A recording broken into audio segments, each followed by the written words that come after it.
It's your girl Latanya, host of Infused Queen Tea podcast, and we are rolling with Latanya vibes. How y'all doing? Y'all doing good? I know y'all are. I know y'all are. We are back with another episode. Cop it up. She's building consistency. Yes. I'm gonna go ahead and calm it down though a little bit. I'm gonna calm it down a little bit. But say yes and let's celebrate the consistency. Yes. And I hope that you guys are building a sense of consistency in your own life because you deserve that shit. And when you can see other people building consistency while persevering through their own life path, it just kind of unlocks this like light in yourself to want to do that shit too. So that's why I feel like universally, when you see somebody get into that consistency, and you know what I'm saying, it makes you want to get to that consistency. And now we all consistent. Now we are all disciplined. Now we can all heal. Okay. But that's not what I got on here for. I didn't get on here for that today. Today's message and theme, and I'm going to try to like wrap it up, not make it as long-winded as I normally do. But today's theme is we are no longer watering the seeds of doubt that others sow in us. I know that hit. Let me say it one more time. We are no longer, right? This is a mantra as well. So, as well as it is episode title, this is also a mantra. We are no longer watering seeds of doubt that others have sown within us. Cause what the fuck? I'm just kidding. No. So the reason why I wanted to share this message today was because all week, which I kind of develop the episodes or I want to develop the episodes based off of themes that I go through. And instead of being one of those people who be like, as soon as they notice this, like they're aware of something, they want to run to social media for that validation of, oh, I know what's going on. I know how I'm going to get through it. I learned to just sit in it, get in it, do what I got to do. And then once I live to tell the story, I will come on this podcast and share it with y'all. And that's where we're at today. I hope you guys cannot hear my car radio. And the reason why we are in the car recording is because I'm on lunch break. That's how consistent I'm trying to be. I am on lunch break. I tended to what they needed me to do. I get an hour lunch break. I say, you know what? You might not get to record at home, but you going to make sure you record here. Okay, you can edit at home. You can do whatever you need to, but we're going to start right now, right? Building that discipline and making sure I get shit done. So, boom. Within this week, I noticed that even though the energy of the world is always, of course, heavy, things are still continue to change in front of our eyes. I also noticed like this heightened sense of agitation within people, like collectively, because I'm noticing no matter where I'm going, like when I'm visiting someone else on their job, meaning I'm going to the store or I'm going to go get a service or whatever, or I'm having a call about something, I'm noticing people's energy is giving not right. It's giving they're upset. It's giving they're projecting. And I'm cool with like I was telling a friend yesterday, I'm one of those people that I do not normally mind when people project on me. But right now it's getting on my nerves because I'm one of those people that I try to be the person that I wish to see in the world. And I try to treat others the way I want to be treated, right? And I noticed that people kind of go out the way to ruin that. Like it's like they want a negative reaction and experience out of me. And so I used to be somebody that was quick to give it. I'd be like, you want to match? Literally, because we're matching energies, not motherfucking, we're not matching that.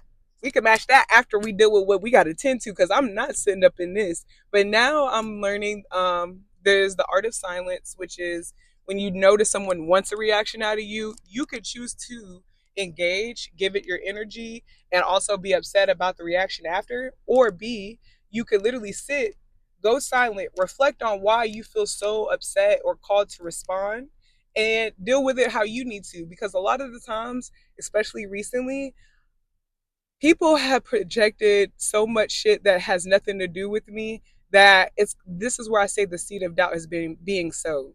I'm gonna give y'all examples. They have a few programs going on at my job that they said, as long as you match this criteria, do it, get into it, right? Also, they're going through changes. Through all this, I like when I first got it, I was more sad about the connections that I finally built. That I was like, oh man, we're not gonna be in the same office. I wasn't even emotionally tied to what they were telling me and what that change was gonna look like originally. And normally I'm somebody that I get upset about change, but I wasn't even upset about the change of that. I was more kind of like, damn, I fuck with these people. I don't want to leave them. I finally got used to them. I'm one of them people. It takes a while for me to get used to people. I am almost at a year and I'm finally getting used to people. Okay. So, with the changes going on, I noticed that people who don't even have nothing going on, like the change doesn't technically affect them, also, it might increase their pay.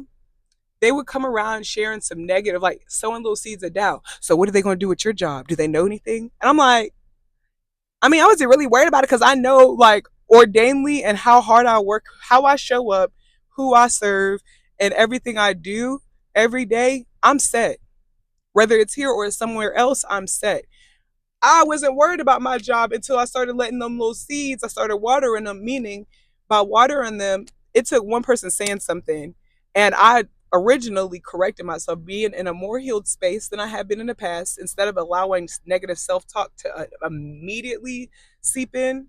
I kind of like just sat for a second and I was just like, girl, listen, you are favored, blessed, highly favored. You are done the work. You have been continuing to show up no matter the circumstances in your life, but everything was going well here. So don't, why are you worried about it? And I talked myself down a little bit, but then there was other seeds that started being thrown into my motherfucking garden, right? Meaning the seeds with my car that I told y'all about that we were going to get back into at another date. That conversation, which created that instability in my life, that I was like, oh shit, you going back into that space of everything that you try to use to stabilize your life is going to get taken from you because you are clearly not a great steward, which is a seed of doubt someone has sown in me several times, whether that be through childhood, whether that be through friendships, whether that be through relationships, whether it be through co-working relationships. Someone is always trying to sow a seed, right? And it's always good whenever you're able to check them seeds out when they first happen. But what happens whenever you let it sit for a little bit, meaning you try to distract yourself, you smoke, you drink, have sex, you do whatever it is that you normally do to distract yourself, right? But then now you're like, damn, I got to deal with this again. What happens if you just sit in that shit and you till your garden as soon as you see the weed? Meaning, when I seen that they had some opportunities coming up, I had to get approval about, like, from my higher ups about me being able to do it as long as it doesn't interfere with work. And originally, babes, I was so hype about it because I met the criteria. Like, there's nothing on that says I was not denied prior.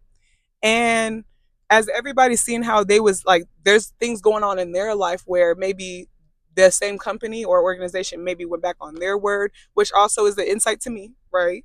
Those are things that you could sit back and take notice. You don't got to speak out on every time. And that's something I used to do, right? Because that's that seed of doubt. You're watering it.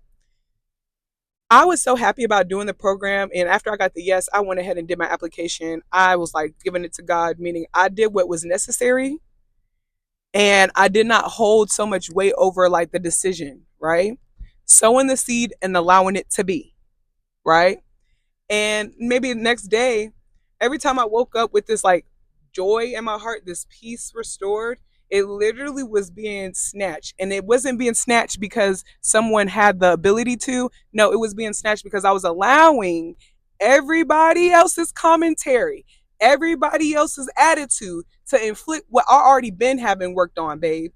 Okay? God had already put my ass through the wire. You're just now going, like, I don't know where you're at, and this is not saying you deserve it, but I'm saying that I know what I recently went through to get to where I'm at, and y'all are literally celebrating, babe. But y'all don't know what I'm doing right now to even go to the next level, right? And so you'll let people come in and they're like, oh, I don't think they're going, like I said, my job. They're like, oh, yeah, they not, normally they don't even really give out funds like that. Oh, normally they deny. Normally that's for faculty. Like, everyone had a reason. I'm like, I heard them, right? And I'm like, yeah, you're right. Here's where the tilling of the garden happened. As they're saying that, I say, you know what? The only motherfucker that could deny me is the board that actually does the whole thing. We are not in that room. We don't know what they're using to make those decisions. All I'm doing is sowing a seed. Why do I care what someone else feels the my approval rate is? Why should I even hold, like, after I did the application, that was enough. I did my part. Now, whether what happens after that, I can now choose what is next for me, right? It doesn't change anything. Instead of me letting that root continue to grow, seep, meaning I start dwelling on it. Damn, is there anything I could have did different with the application? Is there somebody I need to talk to? I just say, yeah, this is not my fight. Fuck it, right? But there's other seeds in my life that people have thrown in that I've allowed to sit and like marinate a little bit in my soil, even though I wasn't giving it full on care, attention, focus, energy. I still allowed this its space. And that was my issue. I was still allowing it space.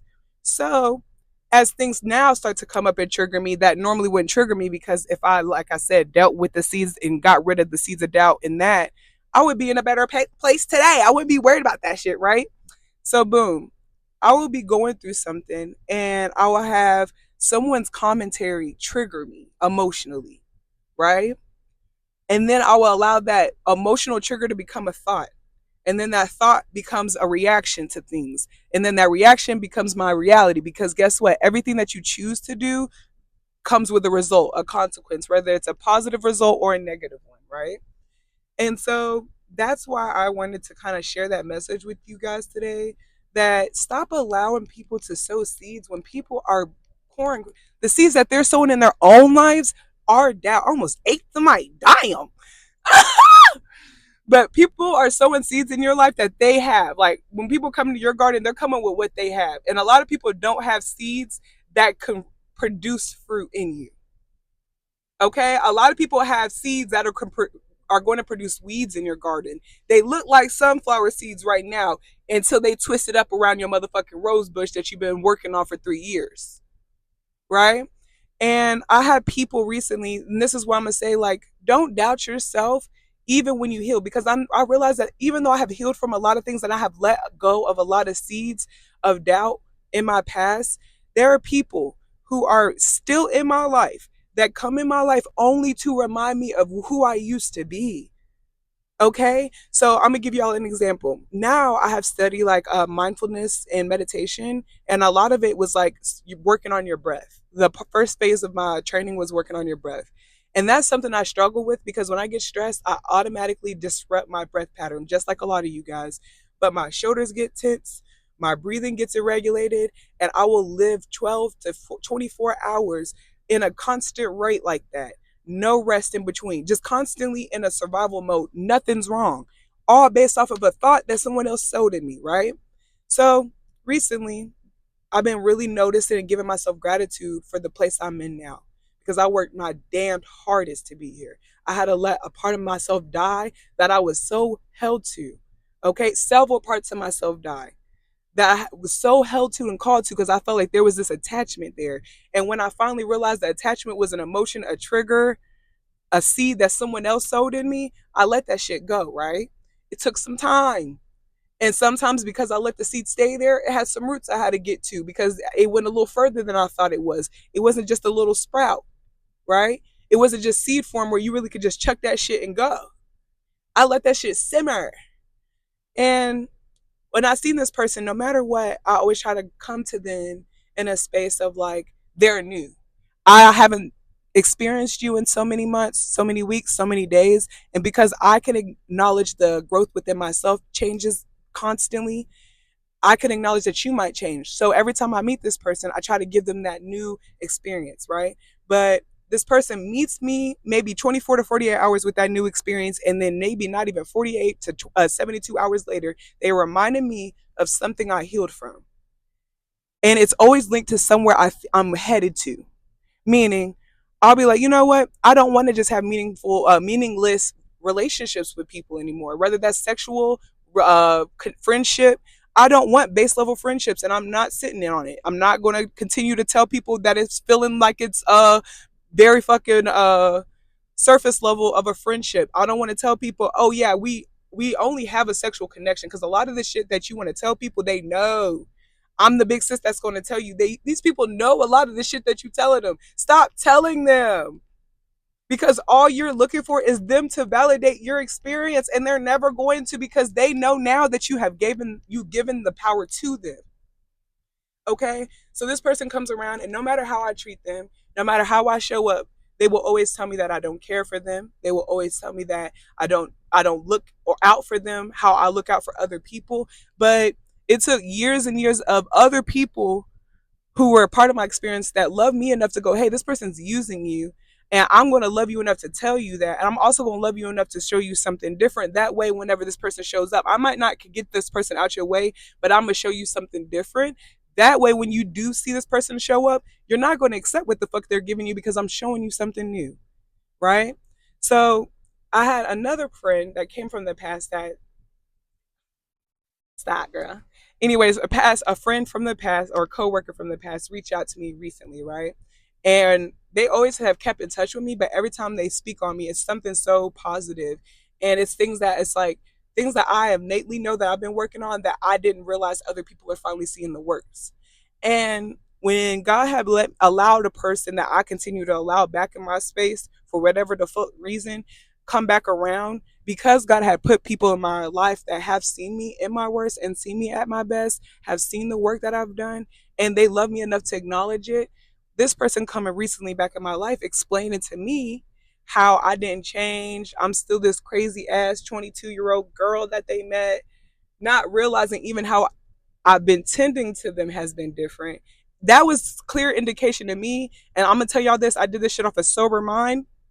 Those are not the funnest mo experiences. When you do the thinking and the hard spiritual work on a sober mind, it does something to the spirit. It makes you not want to return to the bullshit the same way that you came into it. Okay? It makes you want to let the bullshit die.